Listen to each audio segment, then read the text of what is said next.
It was raining. Of course it was. Portland, Oregon never failed to paint heartbreak with gray skies. Sarah Whitman sat on the cold, wooden bench at Union Station, her coat wrapped tightly around her. In one hand, she held a paper cup of coffee, long since cold. In the other, her phone. Unlocked. No new messages. She glanced at the big clock on the wall. 11:58 a.m. 2 more minutes. She met Jake Miller in the most ordinary way. On a Tuesday, at a laundromat, he accidentally took one of her socks from the dryer. She joked about it. He smiled. They started talking. One conversation led to another. One coffee led to dinner. And somehow, in the middle of her chaotic life as a freelance graphic designer and his as a traveling photojournalist, they found something solid, something real. Jake was passionate, a bit impulsive, but full of life. He talked about the world like it was a story waiting to be told.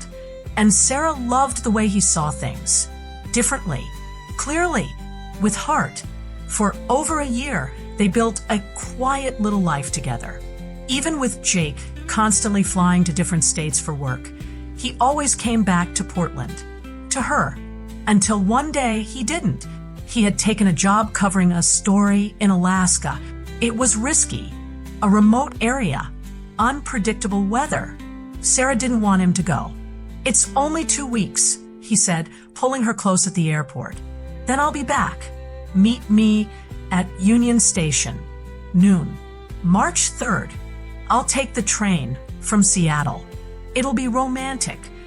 She laughed at the time, called it so Jake. But now, March 3rd had come, 12:05 p.m. The train had arrived. Passengers were getting off. Some were hugging loved ones. Others rushed off, busy with their lives. Sarah stood. She scanned every face. Tall man in a gray jacket. Not Jake. Guy with the backpack and glasses. Still not Jake. Her heart pounded. Maybe he missed the train. Maybe he lost his phone. Maybe she waited until the platform was empty. And Jake never came. The hours crawled by. She called his number again, straight to voicemail. She called his best friend, his editor, his sister in Denver.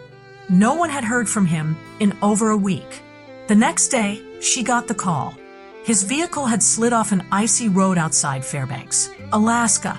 He didn't survive. They found his phone in the snow.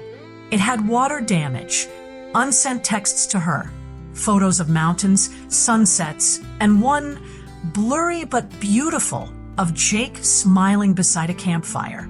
The last photo taken was a selfie, him holding a sign he made out of cardboard. It said, "Coming home to you."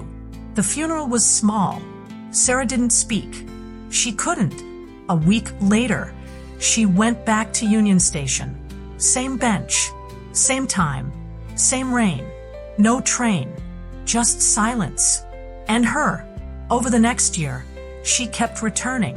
Not every day, not to hold on, but to remember the way he loved, the way he lived. Some people said it was unhealthy. Some said she needed to move on. But Sarah knew she was moving, just not away from Jake, but with him, in memory, in gratitude, in love. Years later, someone asked her if she ever stopped waiting. She smiled. "Waiting? No," she said, "but I stopped expecting. Now, I just sit here to feel close to the last promise he made and the last dream we shared. Because sometimes the person you love doesn't make it back, but the love never really leaves."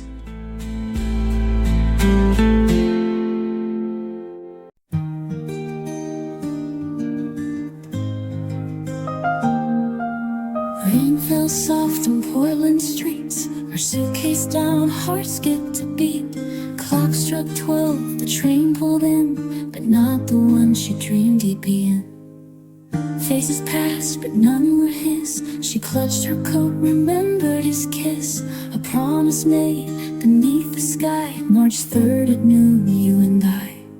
But the train never came, and he never called her name. All she had was silent tracks and memories that pulled her back to coffee shops and rainy nights, to whispered dreams and hell-on fights. She waited there through tears and flame, but the train never came.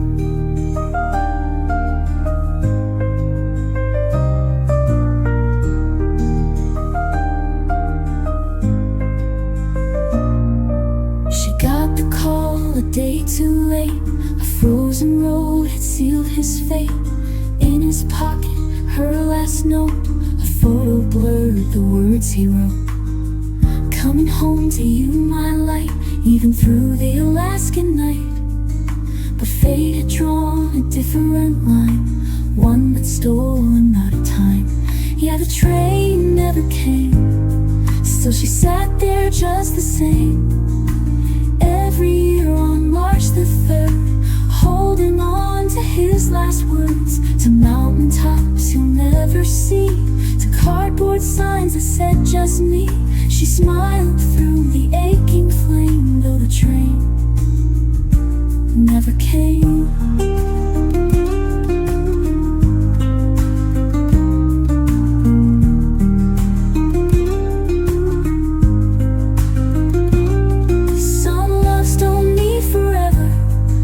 Forever in your soul, she still walks that station floor, but not to wait, just to hold the ghost of all they could have been, the sound of him in autumn wind. She doesn't cry the way she used to, but she never quite let go too.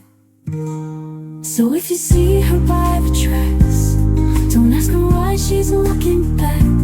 Some hearts stay in quiet pain for the ones who left but still remain in every echo, every frame, even if the train never came.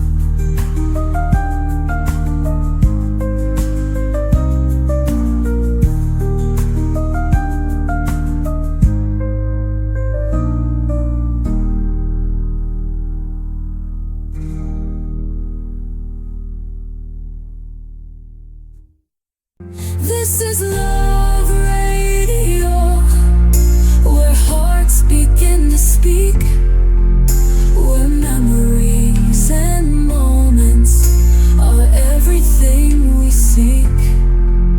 From joy to tears,